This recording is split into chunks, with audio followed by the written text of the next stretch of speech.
Hello, everybody, and welcome to Non Sequitur News. It's a Time Machine episode for June 30th, 2025. It's Season 4, Episode 181. I'm MayorWatt, and we're going to talk about Not Such a Dreamliner. Streisand effect hits Hong Kong game concerts.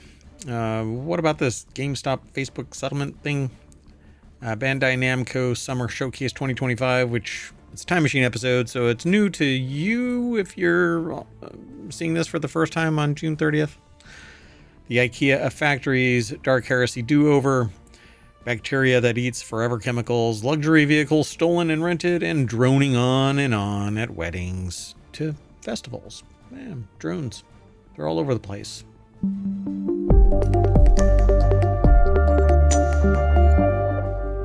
All right, so because it's a Time Machine episode, let's get into it right away. As soon as I'm done with this episode, I'm going to shut down. I got to rejigger the time machine and go to July 1st. And I'm going to make up for all of the days that I have to go back in time to do.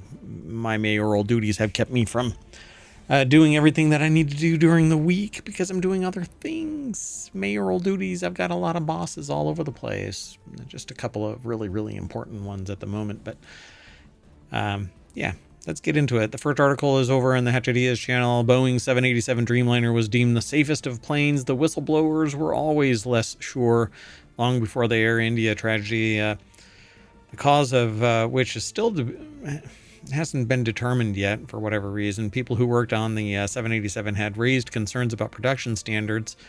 There's been a lot of talk about a cultural shift at Boeing when basically when it merged with a couple of other companies, and basically it started seeking profit instead of quality. Things started to decline. That's what people were talking about. That's what people were blowing whistles about.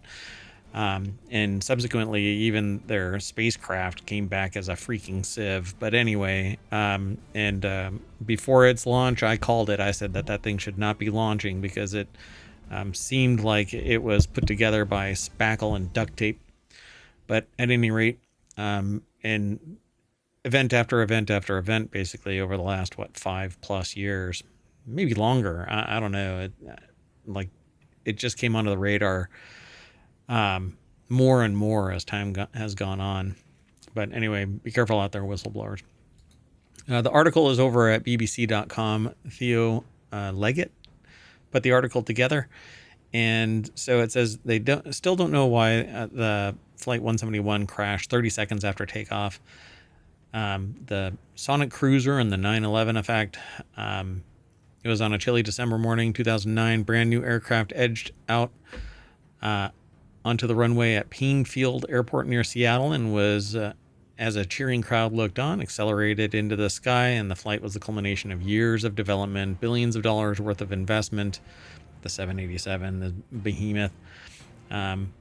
They say, but then the effects of 9/11 hit the world airline industry quite hard.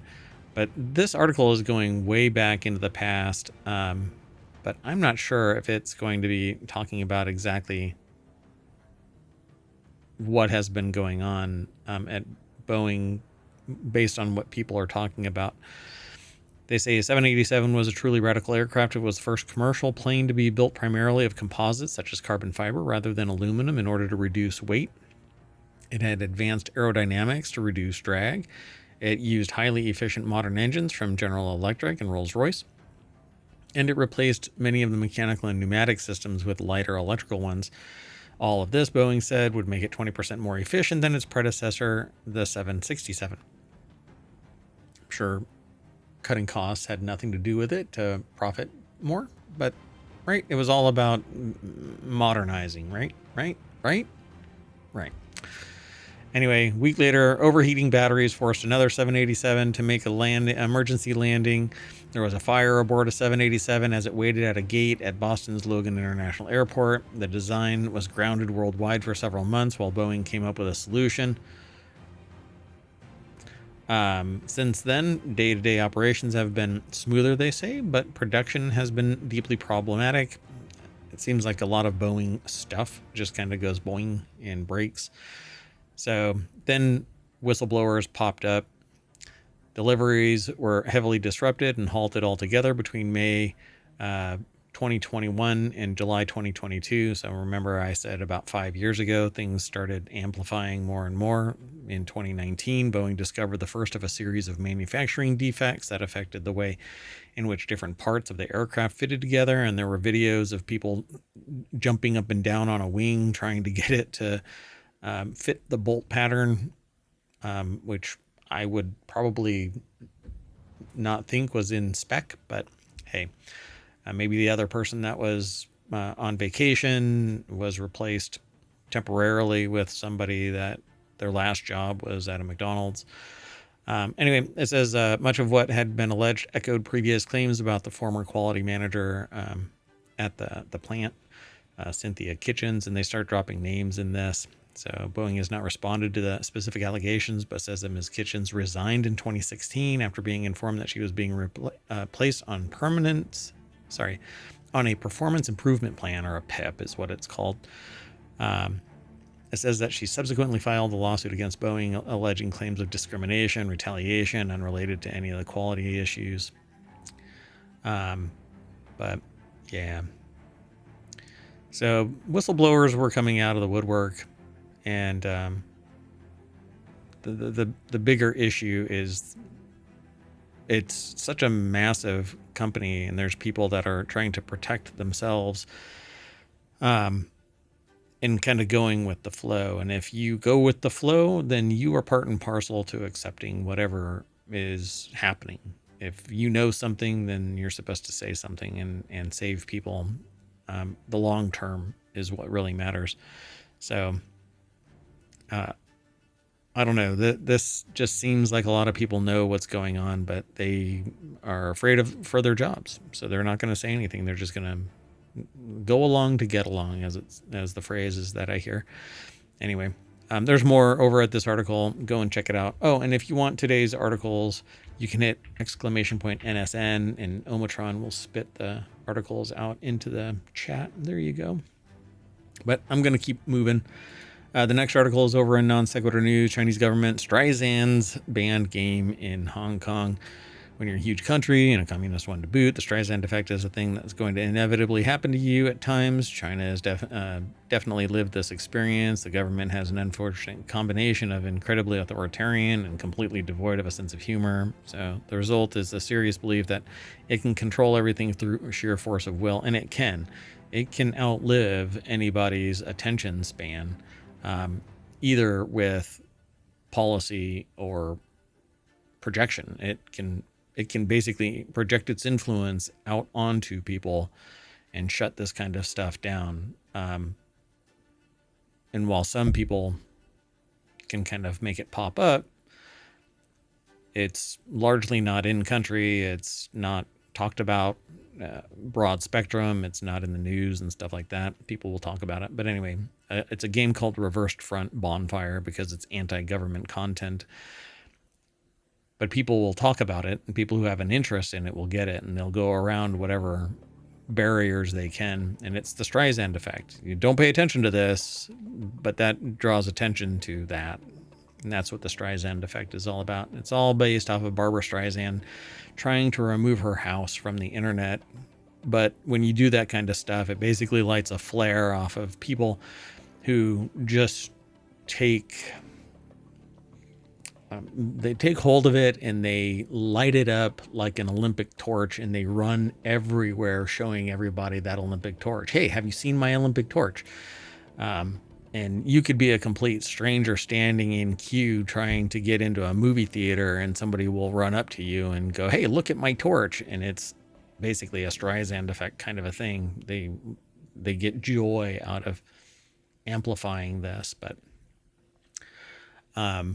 it's always kind of the lowest hanging fruit kind of a thing. I don't know about this one because it says Reversed Front Bonfire, which was released in April, has the player pledge allegiance to Taiwan, Hong Kong, Mongolia, Tibet, Kazakhs, Uyghur, Manchuria, or the Rebel Alliance of Carthassian, which I've not heard of, and Southeast Asia to overthrow the communist regime, according to the game's website. Or players can choose to lead the Chinese Communist Party.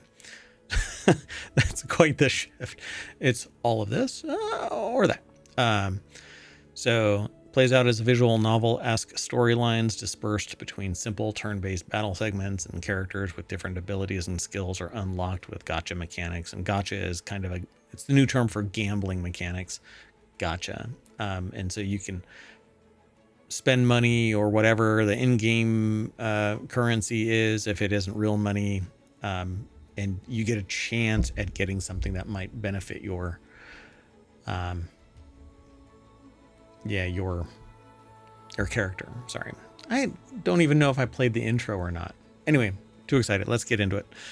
We'll keep going. Anyway, there you go, folks. So it basically amplified kind of like something we're going to talk about later, which is the fact that a particular streamer decided to throw their hot take out into the wind. And like one does if they pee off a cliff, it all got blown back onto him and amplified Stop Killing Games to the point where it's over 1.1 million signatures now. I hope all of them are legit and people outside of the EU aren't signing this thing, because it's going to hobble the real message of this. Although some people are arguing that it's already being effective. Anyway, so more and more people paid attention to reversed front bonfire, much like what we're going to talk about on another day, because it's not part of this episode. Anyway, the next article is over on WarCrafters channel. Nintendo hints at possibility of game concerts. The Nintendo Music app may end up paving the way for concerts featuring the company's iconic game music, with a huge list of iconic games and franchises. But there could be a lot of draw for a Nintendo concert in the future. Could there be? I don't know. I don't want to listen to game music as a concert. I mean, I don't. I've gone to events where they've played things like Lord of the Rings, and it has a live orchestra playing the music. I think it's pretty neat. But I don't know if I want to go to a concert. Maybe just a streaming app. And no, see, I'm just not. I'm just not that person. I don't know. It's interesting. So the article is by Sarah Fields over at GameRant.com. And it says, in the latest Nintendo shareholder meeting, as reported by Nintendo Soup, which I'm surprised that they're even allowed to use that name in their website. Holy cow. They must not really pop up on anybody's radar, because that seems like it, unless it's endorsed by them. I don't know. One shareholder posed a question to the president of Nintendo, Shuntaro Furukawa, about whether the company will hold any live concerts in the future. And Furukawa, that seems like a question that you wouldn't just lob out there unless you were kind of fed. Like, why would you go, hey, why don't you hold live concerts in Nintendo's ecosystem? So weird. Saying that the Nintendo Music app is one of the strategies Nintendo is employing to expose more people to various soundtracks attached to the company's games. And he noted that he wants players to be able to relive their game experiences as well. Yeah, through the music. Yeah, you'll pick it up, I'm sure. So, could new Nintendo concerts be in the future? Switch 2 has been a wild success thus far. Nintendo, I'm not really into Nintendo. I don't like what they do with content creators. This includes media projects like movies and theme parks, and even opening a new Nintendo store in San Francisco, California. At this point in time, Nintendo holding a new series of concerts sounds like a possibility, but not a certainty. Yeah, of course, if the finances don't line up and there's not enough profit, they won't do it. So maybe in the future, there will be online Nintendo streaming concerts. Let's go on to the next article. It's over in the Wanted channel. Did you know about the GameStop Facebook settlement? I knew nothing about it, and I still don't know anything about it, because I've been holding off reading these 10 articles each day, Monday through Friday, so that I could be fresh when I react to them here in the news stream. So you still have a month and change to get in on the settlement. So the article is over at CNET. Let me see if I can zoom in a little bit more. There you go. Thomas Kika over at CNET.com put the article together. And I didn't know about this. Early this month, GameStop agreed to pay $4.5 million to settle a class action lawsuit accusing it of violating privacy laws by tracking and sharing customer info with Facebook. While the company has denied any wrongdoing in the matter, of course not. It is an entity, but it's not one that can be held accountable. And you can't hold the individuals in it unless they are grossly defiant of policy and procedure within the company. And so whenever something goes hinky, like, I don't know, tracking and sharing customer information with Facebook, they go, well, we didn't violate any laws. And nobody really did anything. It was the company, but you can't put the company in jail. You can only fine it some money, right? So $4.5 million while the company is denying any wrongdoing. It's the company. It's not the people. The people aren't even accounted in this. There's no accountability at all within the company for this wrongdoing. And the company can't have any wrongdoing, so it can deny any wrongdoing. Makes sense? Yeah, makes sense if you're a sociopath. But anyway, well, GameStop, best known for its brick and mortar shop locations, has seen its fortunes decline in recent years as commerce has migrated online. I'm not quite sure what that means because they're just as much online as they are brick and mortar still. About $3.8 billion in 2024, it says. It still does considerable business. So Facebook, meanwhile, doesn't say much about how much consumer data it acquires from places like GameStop, but those kinds of transactions have long been key to its business. Sharing information, or I should say, people divulging information and then it exploiting it for a free service of being interconnected. If you're not paying the fee for it, then you're the product that's being sold. Just saying. Anyway, it's been long key to Facebook's success. So the sort of practice now appears to have run afoul of certain privacy laws, prompting the lawsuit that GameStop is working to settle. So it says, keep reading to find out everything if you know about the settlement or if you need to know about the settlement and more. Find out if you qualify for 23andMe's big privacy settlement or Fortnite in-game purchases settlement. So there's even more in this article. So why did they get sued? They apparently violated the Video Privacy Protection Act, a 1988 law designed to prevent the wrongful disclosure of rental or sales records for certain audiovisual media, including video games. This has been a long time. It's basically because psychologically, people can be profiled based off of what they view. And I used to give a talk where I aligned certain outcomes with historical records, where if you are on a list somewhere and that list gets collated, then somebody with an interest can have causation. They can go, well, hey, this person bought this book and watched this movie and listens to this music and owns this thing, and so they are the highest priority target for whatever it might be. So keep an eye out for that kind of stuff, right? Well, Video Privacy Protection Act is one of those things. So what prompted the creation of the law? Public disclosure. Here's a throwback. Supreme Court nominee Robert Bork's video store rental records. While there's nothing scandalous or even terribly interesting about those records, the release of the information highlighted Bork's claims that Americans only had privacy rights directly granted to them by legislation, and Congress certainly seemed to take the point, passing the VPPA little more than a year later, but it's because it landed that close. All of that is gone now. So this will probably be, at the federal level at least, probably wiped out.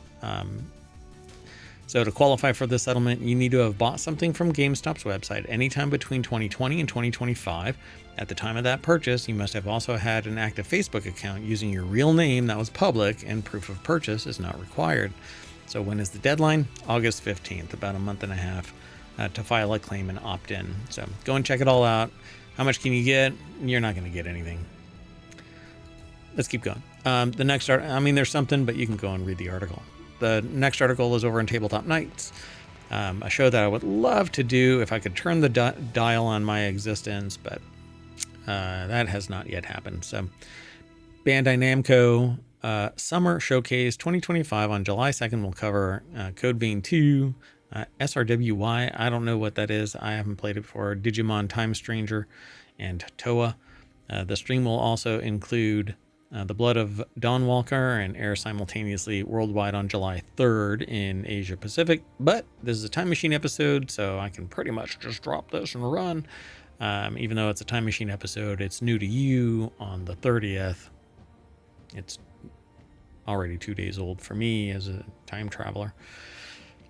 So it says, however, we have spotted 5 titles in the initial lineup that definitively fall within their coverage over at rpgsite.net. The article is by Kite Stenbuck, and they're talking about Code Vein and Digimon Story, Time Stranger, Super Robot Wars Y.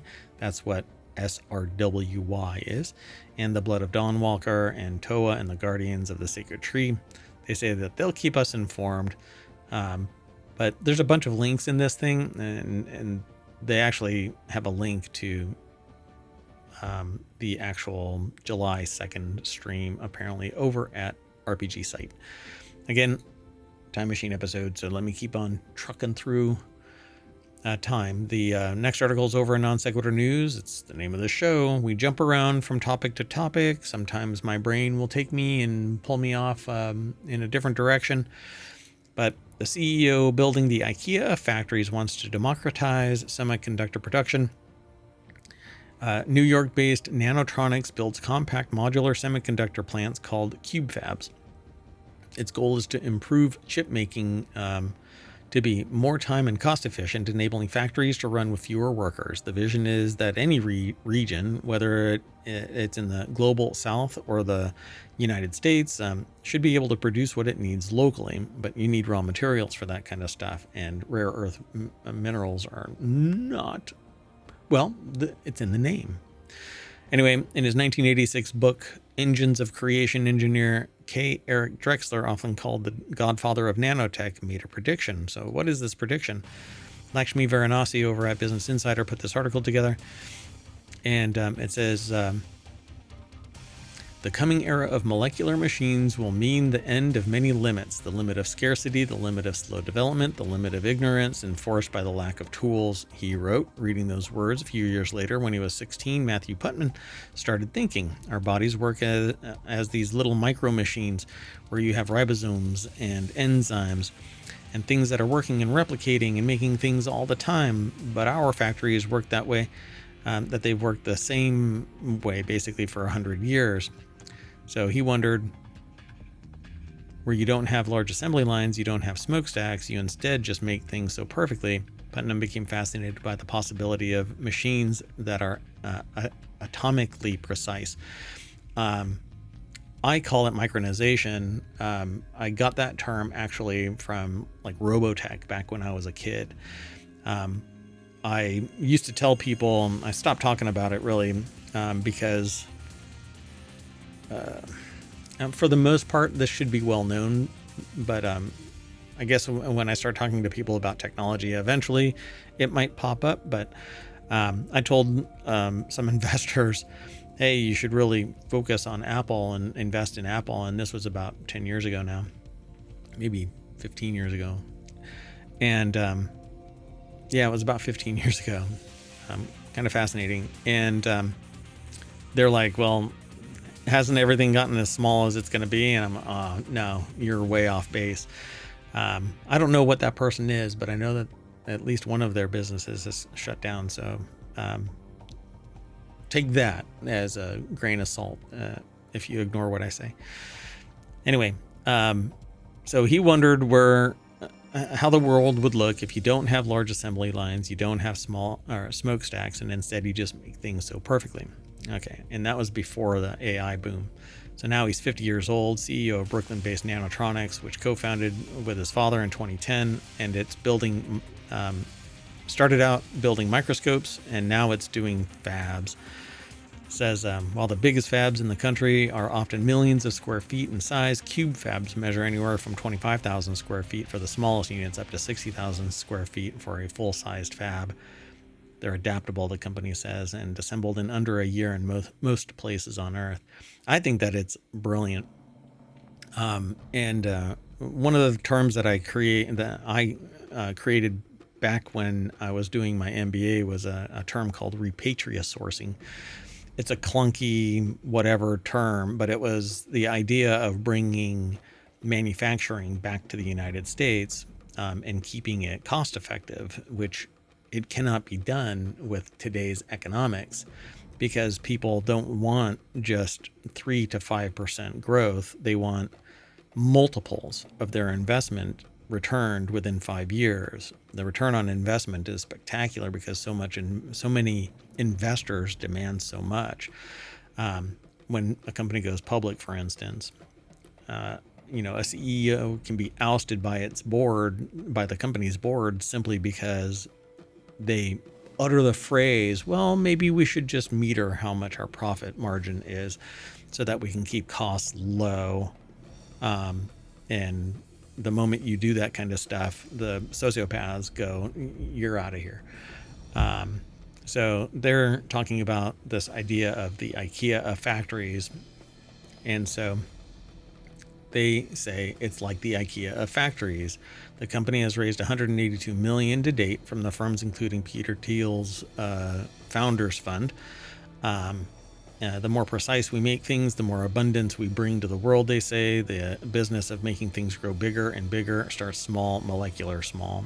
As long as it can, approach the physical limits of physics, yeah, sure. But that's not always the case. So we'll have to keep an eye on this company and see what shakes out from it. But I think that micro nuclear power plants should be built to supply energy to regions instead of consolidated in one large-scale nuclear plant. And if anything happens to that one plant, you lose a massive footprint.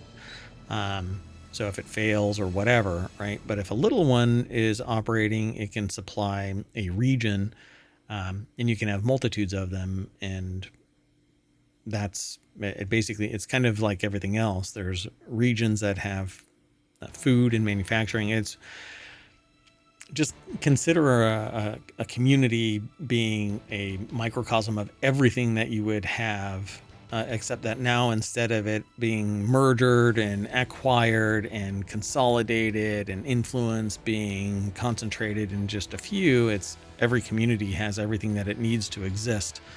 And by partnering with others, they can expand beyond what they are strategically advantageous of. So anyway, I like this idea. And 25,000 square feet is not large for a fab.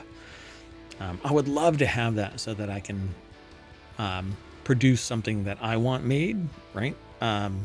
So most people like me would go to PCBWay to have their PC boards produced, and other things machined and sent back. It's pretty cool. Anyway, let's keep going. The next article is over in WarCrafters. Alcat is redoing everything from scratch in Dark Heresy. Its next Warhammer 40k CRPG, which is the best thing that they have heard so far. Hold on, I'm going to mute that. I mean, it's muted for me, not y'all. So you should still hear music in the background really quietly. Anyway, finally, with Warhammer 40k Rogue Trader, they'd have the opportunity to focus on their strengths, storytelling, and player freedom. Rebuilding everything from scratch, the engine and everything else, the graphics and whatnot, man, I think that's just a horrible decision. They should move forward. And if they can make it economically, they can make it make sense economically, then sure. But Hightail imploded because of that. Somebody coming on board and going, let's change this. But they say when Alcat left behind the bloated Pathfinder system, a number head rule set that held back the otherwise excellent Kingmaker and Wrath of the Righteous. The author of this rejoiced, but Pathfinder is the reason why it existed. The article is by Jody McGregor over at PCGamer.com. And the deck statement says, including design things, mechanical things, abilities, options, role-playing systems. But rebuilding everything from scratch is largely an exercise in reinventing the wheel. And I think that it would be just fine the way it is. I mean, everybody has been loving it. So for the studio's next 40K game, Dark Heresy, things will apparently be different. We will be redoing everything from scratch, executive producer Anatoly Shestov told The Gamer. Even the design things, mechanical things, abilities, options, role-playing systems, there will be changes even in the basic stats. So it's not even going to be a Pathfinder or D&D game. Apparently, it doesn't sound like it. It's going to be their own unique tilt on it. It could be good, could be bad. I mean, there's decades of balancing and manipulation and tweaking of known systems. So they say they've got their fingers and mechadendrites crossed for a reduction in complexity and repetition overall. It would be nice if there were less of the story bloat that made Rogue Traders Act 3 feel like a pointless digression to, I don't know. I like to play games because of the story. All right, so there you go. You can expect Dark Heresy. Well, the next one, whatever it is, they're actually going to be rebuilding from here on, probably to be a more expensive game than ever before. Let's keep going, though. The next article is over on Technology Today. Scientists discover bacteria that devour toxic forever chemicals. A study from Catholic University in, Piacenza investigates the impact of forever chemicals that pose serious risk to both human health and the environment. Certain bacteria found in soil may offer a way to break down eternal pollutants, substances that persist in the environment and pose serious risk to human and environmental health. So, let's see, Università Cattolica del Sacro Cuore, I guess. Gave it my Harvard try, but I never went to Harvard, so you just gotta try. Give it my try. So, a study from the Catholic University of Piacenza investigates the impact of forever chemicals that pose serious risk. And they say a study was led by Professor Eduardo Puglisi from the Faculty of Agricultural,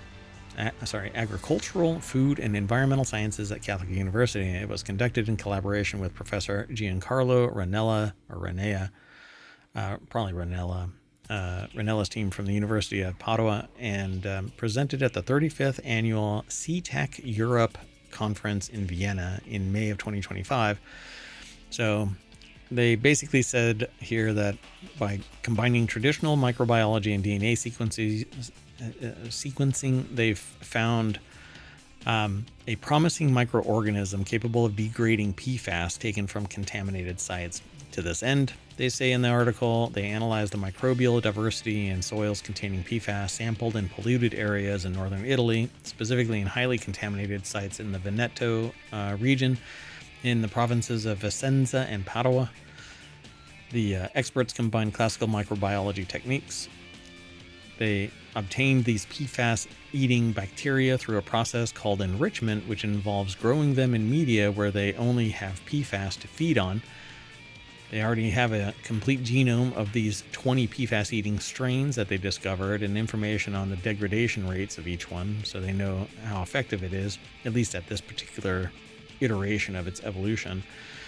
In collaboration with the chemistry group in their department, they've discovered the degradation efficiency of PFAS reaching values in some cases above 30%, which is very high for the class of compounds since they are known as being forever chemicals. They stay in a human body or in the environment forever. Tests are now underway on various PFAS, which will be followed by an initial lab experiment to verify the remediation capabilities under more representative conditions. So, pretty cool. They're classified in the genera known in the field of bioremediation as Micrococcus, Rhodenbacter, Pseudoxanomonas, and Acromobacter. Yeah, Puglisi explains, but it's more like a statement. That's not really an explanation. Anyway, the research will provide new insights into the degradation of PFAS and maybe help remediate forever chemicals in the environment. The next article is over in FourWheelTech.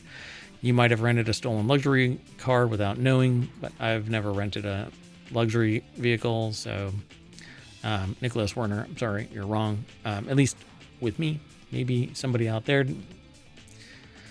So Arizona's Vehicle Theft Task Force recently busted a car theft operation with a modern twist. The culprits, instead of selling the stolen vehicles to a buyer, they're just parting it out. They decided to just rent them out via Turo, an app-based rental service for Arizona's family. Okay, the bad guys would jack the cars from California and other states, drive them into Arizona, and swap out the VIN numbers and get them re-registered. The latter was apparently an inside job, as one of the task force arrests was someone who worked for the Arizona Motor Vehicle Division. So the nefarious plot to rent out some cars. Kind of fascinating. In all, the bad guys earned around $160,000 for the scheme, but they stole 29 cars versus for around $2.5 million. So they're all up for like hardcore felony fraud theft. Further investigation revealed that they were making that the money they were making went to bank accounts in the U.S., Mexico, Middle East, indicating that it was a small part of a much larger international crime ring, possibly including cartel activity. So, for its part, Turo itself told Arizona's family that criminal activity is extremely rare on its platform. Extremely rare. All right, the next article and the last one for the June 30th episode of Non Sequitur News is over on the Hatch Ideas channel. Look, from festivals to weddings, why drone shows are booming. Because fireworks, they're trying to do away with it. So light shows involving hundreds and even thousands of drones are becoming big attractors. And so, yeah, they basically program the drones to do stuff and they fly off, do it, even replacing themselves if something goes wrong. Chris Baraniuk put the article together over at bbc.com. They have a video that looks like it's from the Glastonbury Festival in 2024. Won't play it here. The show's also a podcast, so it kind of gives me. But anyway, the Glastonbury is in a bunch of different colors and is lit up. It's a drone that just lights up, and they all, not a single drone, it's a bunch of drones that fly around and do different designs, and there's music playing usually. Wedding ceremony is almost over when the newlywed Bobby Underwood stepped on a napkin covered in glass to break it as a Jewish tradition, and everyone shouted Mazel Tov. But as he and his wife, how do you pronounce that name? Is it Shaban? I think it's Shaban. I'm not sure. Turned to walk back down the aisle. Their wedding officiant said, "Wait." And there was a surprise, and all of the drones started rising up. It was honestly remarkable, very overwhelming, and incredibly emotional for us, says Mrs. Underwood. 300 drones appeared in the night, displaying lights of various colors. They have another picture of a drone tracing out a baseball player for the Underwood's wedding. Record-breaking displays are pushing the technology to its limits. The biggest drone show took place in China. I had heard about this. I think we talked about it in Non Sequitur News. It featured a total of 10,200 drones and broke a record set only the previous month. So does all this spell an end to fireworks? Not necessarily. I don't know. And outside of the time machine, it is July 4th here in the United States. But I'm in the time machine, so it's June 30th. So they say that they saw a Star Wars themed drone show, and it was a full-on lightsaber battle, adds Ms. French. They say that they're really beautiful. They are art, says Sally French, a U.S.-based drone industry commentator known as the Drone Girl. She says that drone shows have appeared at baseball games, corporate conferences, and even at ports to celebrate the launch of cruises. Of course. I mean, they're pretty neat gadgets, and they can all be programmed. In fact, I wrote a paper about Siobhan. Thank you. So, Siobhan. Okay. So, I wrote a paper about using not these little drones like this, but in military grade drones to surveil an area, combat theater, because during an active combat area, people were planting IEDs, improvised explosive devices in the ground, and then people would drive over them and they would detonate. So if you could surveil an area long term, you could always tag areas where somebody loitered within a given area, and take more protective actions, both civilians and military. And wrote a paper about how it could be done, how it could be programmed, the number of drones that would be necessary, how long it would be able to surveil, which basically is in perpetuity, and when you rotate them out so it's always operational in a given area. I don't like that idea in civilian areas, but in a combat theater, the rules are slightly different. So the company that they're talking about here, King's Coronation Concert, it's part of that. The company has also performed drone shows in the UK, including a part of the King's Coronation Concert, which was broadcast by the BBC. The company has a fleet of 6,000 custom-designed drones. Each one can reach speeds of up to 10 meters per second. The drone sports LED lights and have batteries that last for 25 minutes of flight time, and you can rotate them out. So as one dims down, they get enough power to just go and land, and one is already operational and going back up. So once the drones have received their go command, they fly their entire show, as long as you keep it within 25 minutes and there isn't any issue with the battery or something else, then you've got a completely operational drone show. Yeah, these are pretty cool. I love this kind of technology. But they're geo-fenced, so they can't go flying away. They typically can't be stolen because they're tracked, and they stop operating outside of the geo-fence. And depending on the area and the size, you have to have licensing, and the location, of course, matters. So, but anyway, pretty neat technology, and I think that they're only going to get more and more effective, more powerful, more capable, particularly battery technology, as we learn more about the chemistry that allows us to power things for a longer period of time. But pretty fast, pretty light, pretty nimble. Looks like it's a lot of fun, but it's still not a firework. So I like fireworks. But I won't turn away a drone show, and I won't turn away a firework show. But that's it. Okay. Oh, and one thing about a drone show is you're not going to have an entire warehouse of drones blow up all at once, like what happened recently with a warehouse of fireworks at a manufacturer for fireworks. I don't know what actually happened in that event, what the aftermath was, but I saw the building explode, and that was a big boom, big bada boom. All right, well, that's it for the June 30th show. We are going to stop droning on and on and on and bring us back to the front page of ohmTown for June 30th, 2025. And we'll see you in a little bit as I retool and shut down the time machine, bring it back online, and we'll be doing July 1st. See you in a little bit. Bye-bye.